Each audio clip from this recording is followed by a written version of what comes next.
নমস্কার, নিউজ 18 বাংলায় স্বাগত। খবর দিনভর নিয়ে রয়েছি আমি অনিন্দিতা। আর শুরুতে আমরা যে খবরের দিকে নজর রাখবো, মুখ্যমন্ত্রী মমতা বন্দ্যোপাধ্যায় কড়া বার্তা দিয়েছিলেন, আর সেই বার্তার পরে এবার আসরে রাজ্য পুলিশের ডিজি। বেলায় ভবানী ভবনের সব জেলার এসপির সঙ্গে জরুরি বৈঠক। কাল সরকারি জমি জবরদখল নিয়ে কড়া তোপ মমতা বন্দ্যোপাধ্যায়ের, একাধিক বিষয়ে তিনি তোপ দাগেন। এবং আজকে আসরে রাজ্য পুলিশের ডিজি এবং বেলায় ভবানী ভবনে বৈঠক রয়েছে। আমাদের সঙ্গে রয়েছেন প্রতিনিধি সোমরাজ।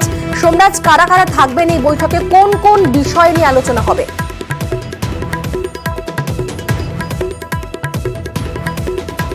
সোমরাজ, শোনা যাচ্ছে? দেখো, রাজ্য পুলিশের ডিজি সঞ্জয় মুখোপাধ্যায় এই বৈঠক করবেন। যে বৈঠকে রাজ্য পুলিশের এদিকে আইন শৃঙ্খলাও থাকবেন। গতকালই মুখ্যমন্ত্রী মমতা বন্দ্যোপাধ্যায় কড়া বার্তা দিয়েছিলেন, বিশেষত রাজ্য পুলিশের শীর্ষ আধিকারিকদের উপস্থিতি থাকতে। যেমন কলকাতা পুলিশের পুলিশ কমিশনারকে জমি জবরদখল নিয়ে তিরস্কার করেছিলেন, তেমনি উত্তরবঙ্গের নির্বাচনের সময় এত টাকা ঢুকলো অথচ কেন আটকাতে ব্যর্থ হলো রাজ্য পুলিশ, স্থানীয় রাজ্য পুলিশের শীর্ষ আধিকারিকদের কড়া ক্ষোভের মুখে পড়তে হয়েছিল মুখ্যমন্ত্রীর। সেই পরিপ্রেক্ষিতে দাঁড়িয়ে আজ রাজ্য পুলিশের ডিজি এবং এডিজি আইন শৃঙ্খলা বৈঠক করবেন, যেটা সূত্র মারফত জানা যাচ্ছে ভবানী ভবনে কয়েকজন পুলিশের শীর্ষ আধিকারিকরা উপস্থিত থাকবেন। তার সঙ্গে ভার্চুয়ালি বিভিন্ন জেলার এসপি সিপিরা থাকবেন। ওভারলোডিং সহ একাধিক ইস্যু নিয়ে আলোচনা হবে। গত 11ই জুন এবং গতকালকের বৈঠকে মুখ্যমন্ত্রী মমতা বন্দ্যোপাধ্যায় যে নির্দেশ দিয়েছেন, সেই নির্দেশের পরিপ্রেক্ষিতেই রাজ্য পুলিশের তরফে এই বৈঠক করা হবে। সকাল 11:30 থেকে এই বৈঠক শুরু হবে ভবানী ভবনে বলেই নবান্ন সূত্রে খবর। বেশ, ধন্যবাদ সোমরাজ।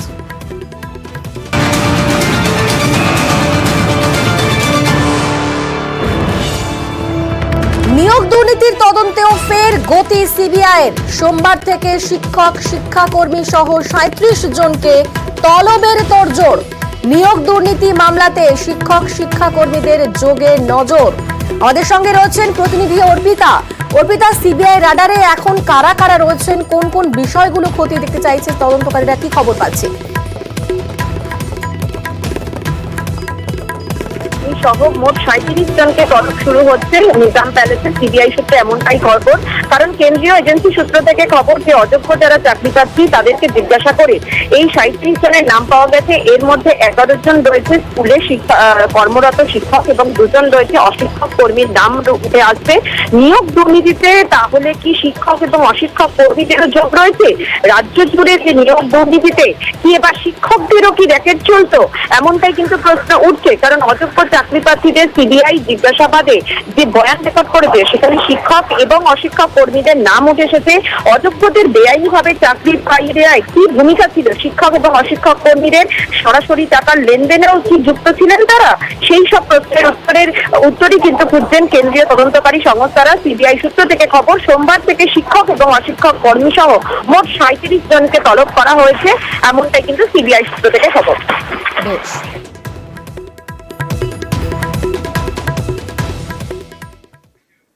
কয়লা পাচার মামলায় রাজ্যে ফের সক্রিয় সিবিআই। আসানসোলে এজেন্সির জালে 2। গতকালই তলব করে জিজ্ঞাসাবাদ এবং বয়ানে একাধিক অসঙ্গতি থাকায় গ্রেফতার। আমাদের সঙ্গে রয়েছেন প্রতিনিধি অমিত। অমিত, কি খবর পাচ্ছে? দেখো, ইতিমধ্যেই দুজনকে আসানসোল আদালতে পেশ করা হয়েছে সিবিআই তরফে, যাদেরকে গতকাল নিজাম প্যালেসের সিবিআই দপ্তরে কয়লা পাচার মামলায় দিকে পাঠানো হয়েছিল বা তলব করা হয়েছিল। এবং দীর্ঘ জিজ্ঞাসাবাদের পরে বয়ানে একাধিক জায়গায় অসঙ্গতি পাওয়া এবং একই সঙ্গে কয়লা পাচার মামলা তদন্ত করতে গিয়ে ধৃত দুজনের বিরুদ্ধে একাধিক তথ্য প্রমাণ সিবিআই হাতে ছিল। সেই সমস্ত তথ্য প্রমাণের ভিত্তিতেই দুজনকে গ্রেপ্তার করা হয়েছে, যাদের মধ্যে একজন সিবিআই কর্মকর্তা বলে আমরা এখনো পর্যন্ত জানতে পারছি। এবং ইতিমধ্যে তাদের দুজনকে আদালতে পেশ করা হয়েছে এবং একজন ইসিএল কর্মকর্তা আর একজন প্রাইভেট পার্সন বলে সিবিআই তরফে দাবি করা হয়েছে। দুজনেরই এই কয়লা পাচার মামলায় সরাসরি কিন্তু এই সূত্র ছিল, এমনটা কিন্তু বলা হচ্ছে সিবিআই তরফে। সেক্ষেত্রে অনুপ মাঝি ওরফে লালা বিভিন্নভাবে ইসিএল কর্মকর্তা বা ইসিএল কর্মীকে ব্যবহার করে কয়লা পাচার চক্রটা চালাতো। সেক্ষেত্রে আমরা দেখেছি বিভিন্ন সময় এই ইসিএল কর্মকর্তাদের একাংশ বা ইসিএল সঙ্গে যুক্ত অন্যান্য যে প্রাইভেট কোম্পানিগুলো, প্রাইভেট সংস্থা যেগুলো ছিল, তারা কিন্তু বিভিন্নভাবে অনুপ মাঝিকে সহযোগিতা করে গিয়েছে পাচারের ক্ষেত্রে। সেই জায়গাটাকেই তদন্ত করতে গিয়ে এই 2 ব্যক্তির সন্ধান পায় সিবিআই এবং তাদেরকে তলব করা হয়েছিল এবং ইতিমধ্যেই তাদের গ্রেপ্তার করা হয়েছে এবং ইতিমধ্যে তাদেরকে আসানসোল সিবিআই আদালতে পেশ করা হয়েছে। ধন্যবাদ অমিত। বেলঘরিয়ার পর আসানসোলেও অ্যাকশনে ইডি। রানীগঞ্জের শিশুবাগান মোড়ে শিল্পপতি চণ্ডী কেডিয়ার বাড়িতে হানা কেন্দ্রীয় এজেন্সির। 4টি গাড়িতে করে কেন্দ্রীয় বাহিনী নিয়েই হানা এবং বাহিনীর ঘেরাটোপেই চলছে খানা তল্লাশি। আমাদের সঙ্গে রয়েছেন প্রতিনিধি দীপক। দীপক, সকাল থেকেই সেই তল্লাশি অভিযান চলছে, তল্লাশির কি আপডেট এবং এই শিল্পপতি চণ্ডী কেডিয়া তিনি কিভাবে যুক্ত, সব মিলে কি খবর পাচ্ছে? দেখো, সাত সকালে ইডির আধিকারিকরা হানা দিয়েছে শিল্পপতি চণ্ডী কেডিয়ার বাড়িতে। এই চণ্ডী কেডিয়ার একাধিক লোহা ব্যবসার সঙ্গে যুক্ত আছে এমনটাই খবর। এছাড়াও একাধিক কলকারখানা রয়েছে চণ্ডী কেডিয়ার। ইডি সকালেই কেন্দ্রীয় বাহিনীকে সঙ্গে নিয়ে তার বাড়িতে অভিযান চালাতে শুরু করেছে, যদিও তার কারখানায় কিন্তু ইডির কোনো অভিযান চলেনি এখনো। তার বাড়িতে সকাল 5:30 থেকে অভিযান চালিয়ে যাচ্ছে, এখনো টানা অভিযান চালিয়ে যাচ্ছে। সংবাদ মাধ্যমকে কোনোভাবেই সেই বাড়িতে প্রবেশ করতে দিচ্ছে না ইডি আধিকারিক বা তার নিরাপত্তায় যারা কেন্দ্রীয় বাহিনী আছে। ইডির আধিকারিকরা একাধিক বিষয়ে জানতে পেরেছে কি বিভিন্ন লোহার ব্যবসাতে সে টাকা কোথা থেকে আর্থিক অতিরিক্ত টাকা আয় হয়েছে, সেই খোঁজেই কিন্তু ইডির এই অভিযান বলে আমরা জানতে পারছি। যদিও আমরা দেখেছিলাম গতকালকে একাধিক ব্যক্তির বাড়িতে ইডির হানা হয়েছে লোহা ব্যবসা সংক্রান্ত। তার কাছে ইডি যা জানতে পারে কি চণ্ডী কেডিয়াও ওই লোহা ব্যবসার সঙ্গে যুক্ত আছে, তাই তার বাড়িতে জিজ্ঞাসাবাদ করার জন্য অভিযান চালাচ্ছে ইডির কর্তারা এবং তার বাড়িতে তল্লাশি অভিযান চালিয়ে যাচ্ছে এখনো ইডির কর্তারা। বেশ, ধন্যবাদ দীপক।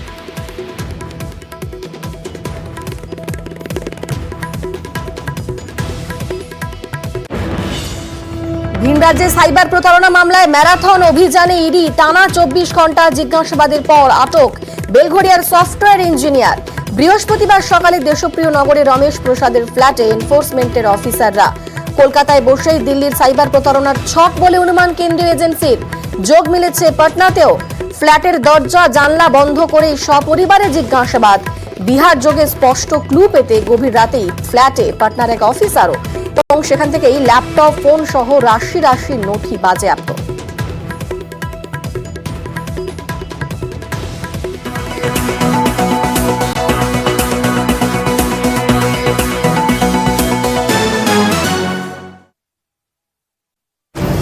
করমণ্ডলের পর কাঞ্চনজঙ্ঘা, রেলপথে দুর্ঘটনার বিভীষিকা।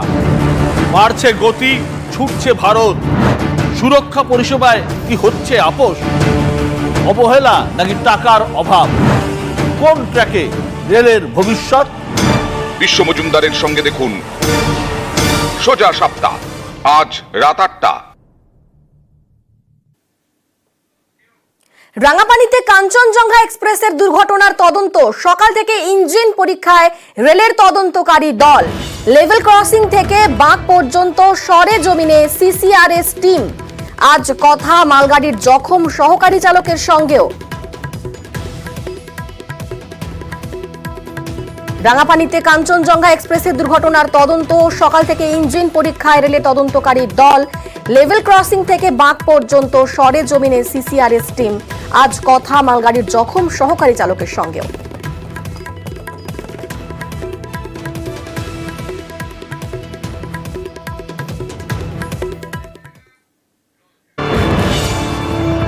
নিয়োগ দুর্নীতির তদন্তেও ফের গতি সিবিআইয়ের। সোমবার থেকে শিক্ষক, শিক্ষাকর্মী সহ 37 জনকে তলবের তোড়জোড়।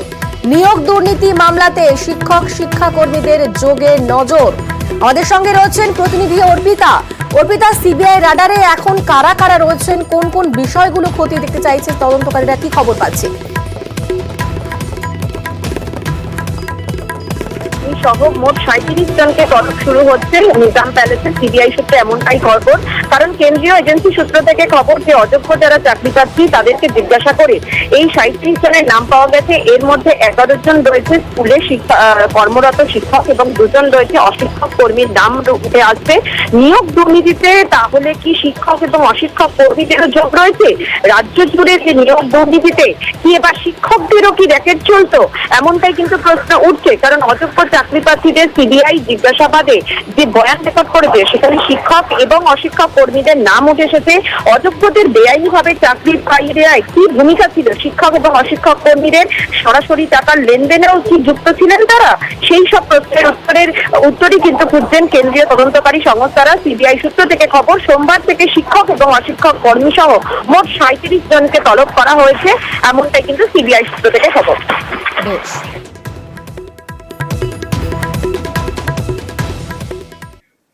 কয়লা পাচার মামলায় রাজ্যে ফের সক্রিয় সিবিআই। আসানসোলে এজেন্সির জালে 2 গতকালই তলব করে জিজ্ঞাসাবাদ এবং বয়ানে একাধিক অসঙ্গতি থাকায় গ্রেফতার।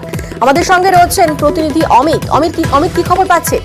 দেখো, ইতিমধ্যেই দুজনকে আসানসোল আদালতে পেশ করা হয়েছে সিবিআই তরফে, যাদেরকে গতকাল নিজাম প্যালেসের সিবিআই দপ্তরে কয়লা পাচার মামলায় দিকে পাঠানো হয়েছিল বা তলব করা হয়েছিল এবং দীর্ঘ জিজ্ঞাসাবাদের পরে বয়ানে একাধিক জায়গায় অসঙ্গতি পাওয়া এবং একই সঙ্গে এই কয়লা পাচার মামলা তদন্ত করতে গিয়ে ধৃত দুজনের বিরুদ্ধে একাধিক তথ্য প্রমাণ সিবিআই হাতে ছিল। সেই সমস্ত তথ্য প্রমাণের ভিত্তিতেই দুজনকে গ্রেপ্তার করা হয়েছে, যাদের মধ্যে একজন সিভিলের কর্মকর্তা বলে আমরা এখনো পর্যন্ত জানতে পারছি এবং ইতিমধ্যে তাদের দুজনকে আদালতে পেশ করা হয়েছে এবং একজন ইসরায়েলের কর্মকর্তা আর একজন প্রাইভেট পার্সন বলে সিবিআই তরফে দাবি করা হয়েছে। দুজনেরই এই কয়লা পাচার মামলায় সরাসরি কিন্তু এই সূত্র ছিল, এমনটা কিন্তু বলা হচ্ছে সিবিআই তরফে। সেক্ষেত্রে অনুপ মাঝি ওরফে লালা বিভিন্নভাবে ইসরায়েলের কর্মকর্তা বা ইসরায়েলের কর্মীকে ব্যবহার করে কয়লা পাচার হিসাব চালাতো। সেক্ষেত্রে আমরা দেখেছি বিভিন্ন সময় এই ইসিএল কর্মকর্তাদের একাংশ বা ইসিএল এর সঙ্গে যুক্ত অন্যান্য যে প্রাইভেট কোম্পানিগুলো, প্রাইভেট সংস্থা যেগুলো ছিল, তারা কিন্তু বিভিন্নভাবে অনুপ মাঝিকে সহযোগিতা করে গিয়েছে পাচারের ক্ষেত্রে। সেই জায়গাটাকেই তদন্ত করতে গিয়ে এই 2 ব্যক্তির সন্ধান পায় সিবিআই এবং তাদেরকে তলব করা হয়েছিল এবং ইতিমধ্যেই তাদের গ্রেপ্তার করা হয়েছে এবং ইতিমধ্যে তাদেরকে আসানসোল সিবিআই আদালতে পেশ করা হয়েছে। ধন্যবাদ অমিত। বেলঘড়িয়ার পর আসানসোলেও অ্যাকশনে ইডি। রানীগঞ্জের শিশুবাগান মোড়ে শিল্পপতি চণ্ডী কেডিয়ার বাড়িতে হানা কেন্দ্রীয় এজেন্সির। 4টি গাড়িতে করে কেন্দ্রীয় বাহিনী নিয়েই হানা এবং বাহিনীর ঘেরাটোপেই চলছে খানা তল্লাশি। আমাদের সঙ্গে রয়েছেন প্রতিনিধি দীপক, সকাল থেকেই সেই তল্লাশি অভিযান চলছে, তল্লাশির কি আপডেট এবং এই শিল্পপতি চণ্ডী কেডিয়া তিনি কিভাবে যুক্ত, সব মিলে কি খবর পাচ্ছে? দেখো, সাত সকালে ইডির আধিকারিকরা হানা দিয়েছে শিল্পপতি চণ্ডী কেডিয়ার বাড়িতে। এই চণ্ডী কেডিয়ার একাধিক লোহা ব্যবসার সঙ্গে যুক্ত আছে, এমনটাই খবর।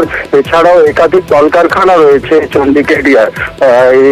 ইডি সকালেই কেন্দ্রীয় বাহিনীকে সঙ্গে নিয়ে তার বাড়িতে অভিযান চালাতে শুরু করেছে, যদিও তার কারখানায় কিন্তু ইডির কোনো অভিযান চলেনি এখনো। তার বাড়িতে সকাল 5:30 থেকে অভিযান চালিয়ে যাচ্ছে, এখনো টানা অভিযান চালিয়ে যাচ্ছে। সংবাদ মাধ্যমকে কোনোভাবেই সেই বাড়িতে প্রবেশ করতে দিচ্ছে না ইডি আধিকারিক বা তার নিরাপত্তায় যারা কেন্দ্রীয় বাহিনী আছে। ইডির আধিকারিকরা একাধিক বিষয়ে জানতে পেরেছে কি বিভিন্ন লোহার ব্যবসাতে সে টাকা কোথা থেকে আর্থিক অতিরিক্ত টাকা আয় হয়েছে, সেই খোঁজেই কিন্তু ইডির এই অভিযান বলে আমরা জানতে পারছি।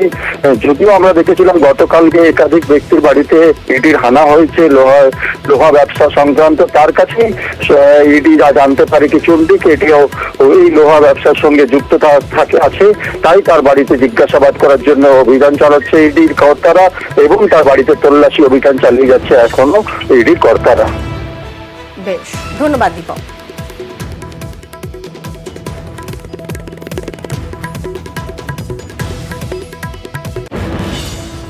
ভিন রাজ্যে সাইবার প্রতারণা মামলায় ম্যারাথন অভিযানে ইডি টানা 24 ঘন্টা জিজ্ঞাসাবাদের পর আটক বেলঘড়িয়ার সফটওয়্যার ইঞ্জিনিয়ার।